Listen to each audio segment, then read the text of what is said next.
There's no doubt that politicians can be both inspiring and infuriating, but when politicians activate those two emotional responses, hope and fear, they are doing what any storyteller wants to do to their audience, getting them to react emotionally. And that's the first of 5 things that politicians have mastered when it comes to storytelling. And if you aren't employing all 5 of these things that we're going to talk about in your storytelling, you will fail as a storyteller, just like politicians who don't do all of these fail. The ones who succeed, they do all of these. And the first thing that we have to recognize is that storytelling at its core is about evoking the emotions of hope and fear in the audience. I've noted in other videos and in my complete guide to story structure that there is a fundamental difference between story and storytelling.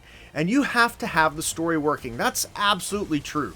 But you also have to tell the story well. And the way to do that is to engage the audience using the emotions of hope and fear. And what you do as a storyteller is you have to evoke those emotions as soon as possible. It's why politicians say things like, "You want me in office and not the other person." I mean, their audience is hopeful that their candidate will win, and they're afraid of what might happen if the other candidate wins. And during any election campaign, this is going to be something heavily implied or just outright mentioned right off the bat. And the reason is it forces the audience to engage in the experience because their emotions of hope and fear are being tapped right away. He is interested in 2 things, and 2 things only: making you afraid of it and telling you who's to blame for it. That, ladies and gentlemen, is how you win elections. And in your stories, you have to engage hope and fear as soon as possible for the audience to be engaged. And the more you can engage those emotions, the more likely that the audience is going to stay till the end. But there is a caveat, because you can't resolve the hope and fear until the end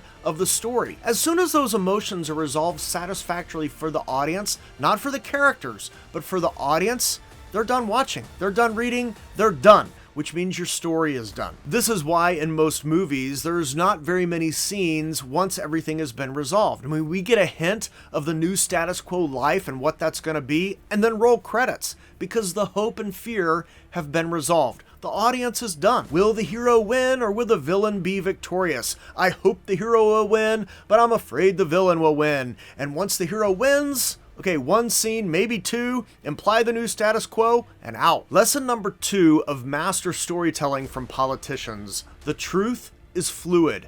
Now, often this is what gives politicians a bad rap. They are constantly bending the truth to suit their purposes, and at times just outright lying. And here's where I could insert clip after clip after clip. So just imagine your favorite politician's lie and insert that right here. One thing you have to realize is that what is true and the truth are at times not the same thing. Let me give you an example. This is a tennis ball. It is a bright yellow. And when I look at it, I'm actually seeing the yellow ball. It's right here. But that's not how color works. In reality, this ball is absorbing every other color except this bright yellow color. So when I see a yellow ball, it's actually a ball that's every color but yellow. But you, as you watch this video, you aren't even seeing a yellow ball. You're watching on a screen. And within the screen are color nodes of red, blue, and green. And those pixels are shaped and alternated in a way to approximate the color that I am actually seeing. So you aren't seeing either yellow or every color but yellow. You're seeing a combination of red, green, and blue pixels. What is truth is not what you are experiencing. Although you would still probably say this tennis ball is bright yellow, but that's not what you're actually seeing. And in storytelling, and politicians are an excellent example of this, you shape the truth, you shape the reality as you see fit for the purposes of your story. So I don't care if you're writing some futuristic sci-fi or historical drama, the truth is fluid, and you shape it to fit the story that you're telling and the emotions that you're trying to evoke in the audience. Don't use the Force. That's not how the Force works. Oh, really? You're cold? So don't get caught up in trying to get things exactly right. No politician does this. They share the facts they want to share to evoke specific emotions in their audience. And yes, at times in storytelling, it's a right call to lie, or to have a character lie, or have the narrator lie. In real life, don't be lying, okay? You can't be doing that. But in your storytelling, absolutely can do that. It makes the audience engaged, especially if we know they're lying. So Bob gets fired from his job, comes home, his wife asks, "How was your day, honey?" He says, "It was fine." He's lying, and now we want to know why.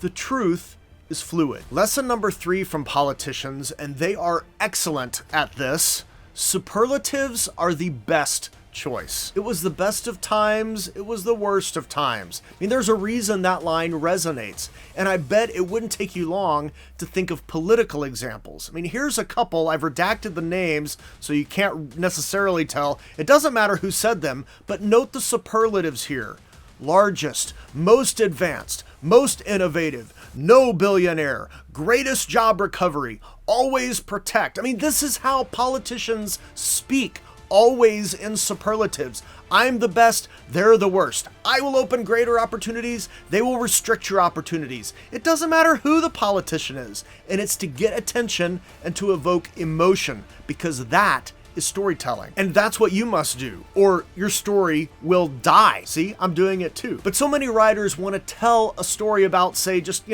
a regular spy. No. It has to be the greatest spy ever, or the worst spy ever, or the least likely spy ever, or the smartest spy ever, or the youngest spy ever, or the dumbest spy ever. You get the point. Or did you just think that James Bond and Jason Bourne are great spies because their initials are JB? You can't forget about Ethan Hunt, or Maxwell Smart, or Austin Powers, or Dick Steele, or the Penguins of Madagascar. They are all on some level of superlative. So if your character is in the middle of a road character, they're just kind of like average, that's an automatic no. They have to be the best, the worst, the most horrible, the elitist of the elite. Your characters have to be special. They have to be unique. If you've got no superlatives associated with your characters, and this extends to premises as well, you're done, because it can't just be an ordinary day. It's the best day, the worst day, the most horrible day, the most wonderful day of all, until the worst villain showed up. If you don't have superlative characters or a superlative premise,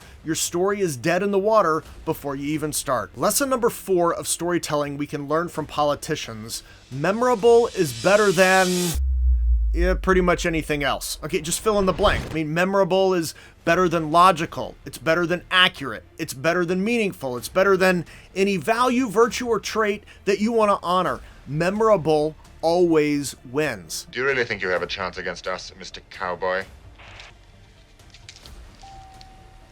Yippee-ki-yay. This is especially true in screenwriting, because when the story is over and the reader closes the script, what do they remember? What are they going to tell their boss or coworker about this awesome script they just read? What do they remember? What stands out? And this is why you don't want stories with locations we've seen 1,000 times, or with storylines we've seen 1,000 times. You have to dress it up.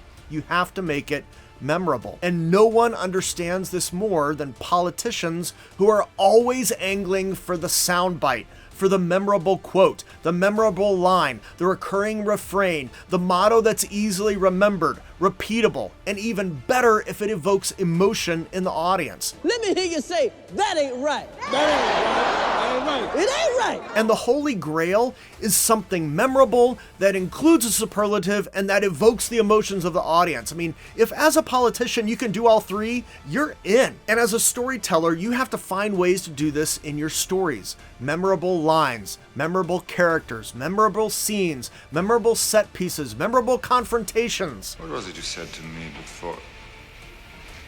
Yippee-ki-yay. Because that's what readers remember. They don't care if it's accurate. I mean, they might later, okay, when they're reflecting on it, but not in the moment, because those things feel good. And storytelling is all about the emotion, like our politicians keep reminding us. And this is why the arguments from whichever side of the aisle you may sit on about either how the other side is illogical or why won't the voters just think this through, okay, that's the point. They're not thinking, they're reacting. It's an emotional experience, and any storytelling experience is about manipulating the emotions of the audience. And the politician who can more effectively manipulate the audience's emotions wins.